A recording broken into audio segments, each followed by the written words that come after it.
যেমন কেমন আছেন আপনার দোয়ায় ভালো আছে, কেমন আছেন আপনার দোয়ায় ভালো আছে। আপনার মায়ের কি অবস্থা? মায়ের অবস্থা ভালো, ডাক্তারটা সময় মতো না আসলে মাকে বাঁচানো যেত না। যাত্রা কেমন ছিল? জার্নি খুব ভালো ছিল, ড্রাইভার অনেক ভালো ছিল, ড্রাইভারের দক্ষতায় অ্যাক্সিডেন্ট থেকে নিশ্চিত অ্যাক্সিডেন্ট থেকে বেঁচে গেছে। আমি না থাকলে কাজটা হতো না, ভাগ্যিস আপনি ছিলেন, না হলে আমার এই বিপদ থেকে রক্ষা হতো না। প্রচুর কথা বলতে গেলে সারা রাত চলে যাবে, কথার মধ্যে বেশি শিরক হচ্ছে। এমনকি অনেক গানের লিরিক্স দেখবেন, তোমাকে ছাড়া বাঁচবো না, তুমি আমার জীবন, তুমি আমার মরণ, এ ধরনের কথা আছে না? আসমান জমিন চন্দ্র সূর্য সব তোমার, তোমার জন্য চাঁদ নিয়ে এসে দিব, চাঁদে বাড়ি বানাবো, কত কথা।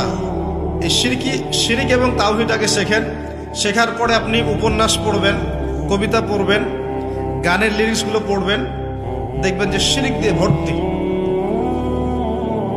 এমনি এমনি আল্লাহ পাক বিষয়গুলোকে হারাম করেন না, এখানে শিরক আছে, অনেক ক্ষেত্রে কুফরি কথা আছে, অনেক ক্ষেত্রে আবার ভক্তি প্রদর্শন করতে গিয়ে অতি ভক্তি হয়ে যাচ্ছে, আর হারাম ইনস্ট্রুমেন্ট তো আছেই। সব মিলিয়ে এই বিষয়টা হারাম। তার উপরে আবার এটা আপনার সময় কিল করবে এবং আপনাকে আল্লাহর জিকির থেকে সরিয়ে দেবে। যখন আপনি এগুলোর মধ্যে ডুবে যাবেন, ওই মোমেন্টে আপনি আল্লাহকে ডাকতে পারবেন না, ওই সময়টা ওরা খেয়ে ফেললো। সব মিলিয়ে বিষয়টা হারাম। তো এরকম কথায় অনেক শিরক হয়। তো বেসিক কথা হচ্ছে তিনভাবে শিরক হতে পারে: আপনার কথায়, আপনার কাজে এবং আপনার চিন্তায়। কথা, কাজ এবং চিন্তাকে বিশুদ্ধ করতে পারলে তাওহীদ প্রতিষ্ঠা হবে, এবং তাওহীদের উপর থাকলে পরেই উম্মার কল্যাণ আছে। আল্লাহ পাক আমাদেরকে তাওহীদে থাকার তৌফিক দান করুন। যারা শিরক মুক্ত অবস্থায় কবরে চলে যাবে ইনশাআল্লাহ, তারা উত্তর দিতে পারবে যে রব্বি আল্লাহ, আমার রব হচ্ছেন আল্লাহ।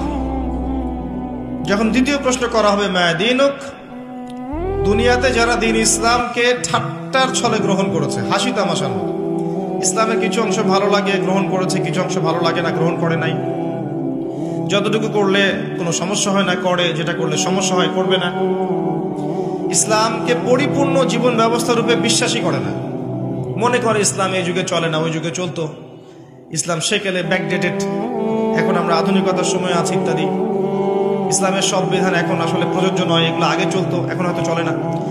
যদি ইসলাম সম্পর্কে এমন ধারণা থাকে মানুষের, সে উত্তর দিতে পারবে না যে মা দীনুক, তোমার দিন কি।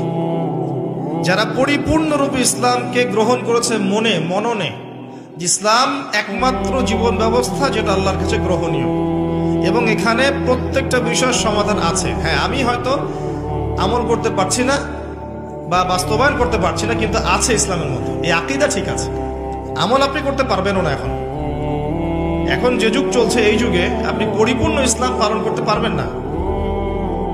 বড় গলায় বলে আসলে লাভ নেই, খুব বড় গলায় বলে লাভ নাই যে আমরা সবাই পরিপূর্ণ মুসলিম। যদি এটাই সত্য হতো তাহলে আমাদের আজকে অবস্থা হতো না।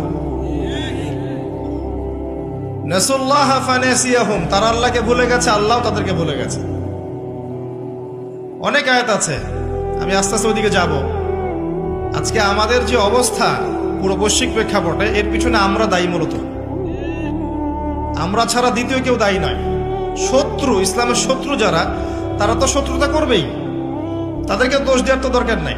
যে আপনার শত্রু, সে শত্রুতা করবে, সিম্পল। আমরা আমাদের কাজের কারণে যখন ওদেরকে সুযোগ করে দিয়েছি, তখন আমরা সবচেয়ে বড় অপরাধী।